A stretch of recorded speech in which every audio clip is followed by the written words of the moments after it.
That's how I remove the shame, and that's how I regain my power. So yes, the kids and I are at a shelter, a women and children safety house owned by the police department. And so it's very safe here. It's only women and children.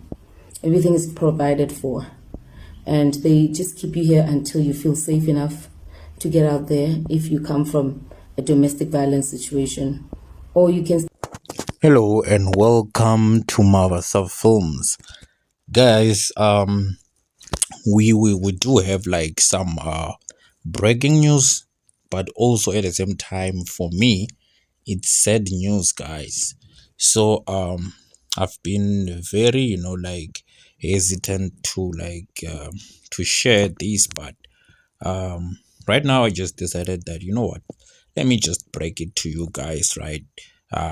Some of you may have seen it, may have heard it, but like yeah, it is what it is. So as you know that in this channel we prioritize Skeem Saam, right? So I've got bad news about let me say a former Skeem Saam actress, right?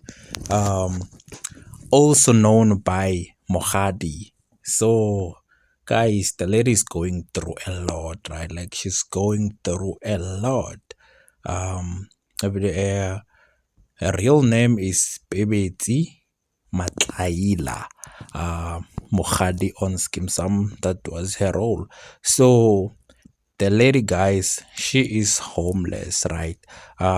She publicly came out and said that she is currently living in a shelter, the shelter that is owned by the South African Police Service. So this happened after she decided to leave the relationship that she was in, which was like for 9 months, right? Now I'll take my guess because she wasn't really clear about this one, but then allegedly it seems like there was sort of gender-based violence in the relationship, which led to her leaving the relationship and becoming homeless, right? Now yeah, I think she did the right thing by leaving the relationship, because you don't know what might have happened, right? And for her to actually leave and become homeless, it must have been like very, very, very bad, guys, right? Yeah, what we can do as Skeem Saam lovers is to pray for her and hope that everything goes well, because it's really like a sad time for her, because she's currently living with the kids, right? Like 2 kids, if I'm not mistaken. And it's never really like a good setup. On the other side, you're trying to find your feet. You need to heal, you need to take care of the kids, and obviously one thing won't really like work. You can't heal and at the same time having to take care of the kids. Obviously she'll prioritize taking care of the kids, and neglecting her well-being. And she also mentioned that the reason why she can't let the kids go and live with her mom is that her mother is also like working somewhere not in that hometown, and like her mother has already like sacrificed a lot for her, and she doesn't want to bother anyone, family members and all that. So guys, it's really, really, really crazy. And well, I feel like, at this point, Skeem Saam should just, let her come back. I mean, yeah, we really like miss the character, because obviously as an actress, she's a good actress. Don't get it twisted. She was never like a bad actor. And yeah, she still has like a lot to offer for Skeem Saam. So after this, I'll play the video and you'll hear what she was saying. It's so sad, guys. Owned by the police department. And so it's very safe here. It's only women and children. Everything is provided for. And they just keep you here until you feel safe enough to get out there if you come from a domestic violence situation. Or you can stay here long enough to get back on your feet. Now, I have been trying to survive for the longest of time with the one job that I have, which is my radio job. However, it's been difficult to find other jobs. Right, and then secondly, why don't I just stay with friends or with family members? I don't like to overburden people. Besides the fact that I don't know how to ask for help, I also don't want to overburden people. I get a lot of questions like, why don't you send kids to your mother's house in Limpopo, let them live with their grandmother while you try and find your way back right here in Joburg. My mother does not even live in the town that I come from. She works outside of that town.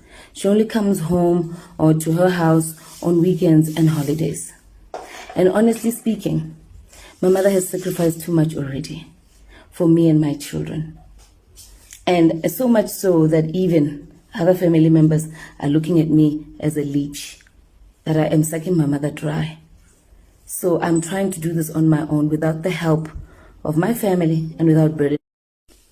I knew very well that when I separated with my ex, I went from a 2-income household to a 1-income household and then to a no-income household. And so things were very challenging, and I knew I was going to be inconvenienced because of the decision I made. I made a decision to leave him after 9 months of matrimony. Wait. And I knew I was going to be inconvenienced, but I did not know it was going to be this hard. I had no idea that 3 years later I'd still be enduring the consequences of my action. But it was my action to take. That's why I don't want to overburden people, you know. And I do have one very special lady, very dear to my heart. She always pulls through for me. And I still need her in my corner. So I don't want to overstay my welcome. Okay, and then for those who are concerned about where to from here, what are you going to do now? Well, listen. To my surprise, this place offers you stability, and it offers you a safe place to be in until you get back on your feet. And so I'm going to stay here for as long as I can to accumulate enough money to move into a home for my children and I. Why did you end up here, Nolo? What happened to where you were staying? Because of not having a job, like a 9-to-5 or something that sustains me, it was very difficult for me to maintain rent. On top of maintaining rent, my mother was the one who always have to pitch in the other half of the rent for us to live. And last year at some time, last year October, I took the money for rent to print the books, hoping that the books would have sold and I can repay the landlord. So October, November, December. By December, she was hurtful and she kicked me out. She kicked me out and put my things out in the open. I did have some people help me with storage. My furniture, my clothes and everything are scattered in people's houses. Why didn't I get a job since I have qualifications? I have a degree in psychology and I have a diploma in teaching. My diploma cannot be completed because I am still on financial suspension. I registered it on debt, and now that I wrote the exams and everything, I cannot go register with CEDA unless I hold the qualification in my hand. And once you register with CEDA, only then can you be qualified to teach in any school. So I'm stuck in that department. In terms of my degree in psychology, all the places I tried, like to be a social worker, to work in the HR department, because I did industrial psychology where we take care of the well-being of workers in an environment. Mom, right? It's yours. You can have it. Thank you. So I've been finding it very difficult. Next question, Nolo. Why can't you get any other job then, like work in a corporate environment as admin? Why can't you actually figure out a way to be financially sustained? I honestly thought writing my book was going to be my source of stable income. Obviously, I'm not business minded. That was not a calculated move to make. So yes, I do work on radio, but it's not a lot. I do weekend shows only, so it's not a lot. Have I